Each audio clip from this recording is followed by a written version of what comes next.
విలక్షణమైన నటనకి పరిపూర్ణమైనటువంటి రూపం కోట శ్రీనివాసరావు గారు.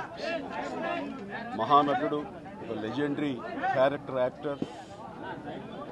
మా ఇద్దరి నట ప్రస్థానం కూడా ఒకే సినిమాతో ప్రారంభమైంది. అది ప్రాణం ఖరీదు.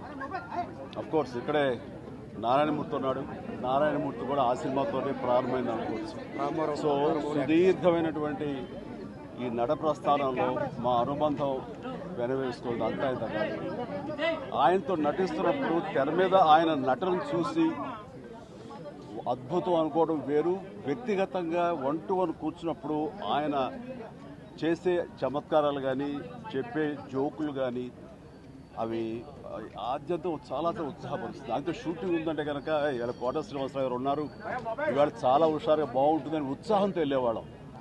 అలాగా ఆయనతోటి ఒక అనుబంధం పెనవేసుకు వెళ్ళింది. ఇక ఆయన చేయలేని క్యారెక్టరు, చేయని క్యారెక్టరు, మాట్లాడని యాస, మాండలికాలు లేవనే చెప్పాలి. అంతగా పరిపూర్ణమైనటువంటి నటన. నాటక రంగం నుంచి వచ్చి సినిమా రంగంలో తనకంటూ ప్రత్యేకమైన స్థానం ఏర్పరచినటువంటి గొప్ప నటుడు. ఆయనతోటి నాకు ఎన్నో సినిమాల అనుబంధం ఉంది. ప్రతి సినిమా ఒక్కొక్క అద్భుతమైనటువంటి నాకు ఒక ప్రత్యేకం. అండ్ అలాంటి మా కోట శ్రీనివాసరావు గారు ఈ రోజున లేరు అనుకోవటం అనేది నిజంగా చాలా తీరని లోటు.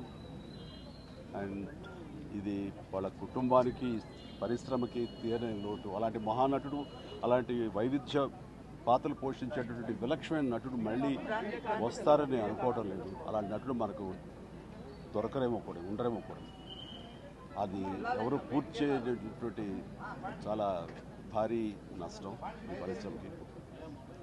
వారి ఆత్మనికి శాంతి చేకూరాలని ఆ భగవంతుని ప్రార్థిస్తూ, వారి కుటుంబ సభ్యులకి ప్రతి ఒక్కరికి నా ప్రగాఢ సానుభూతిని తెలియజేస్తున్నాను.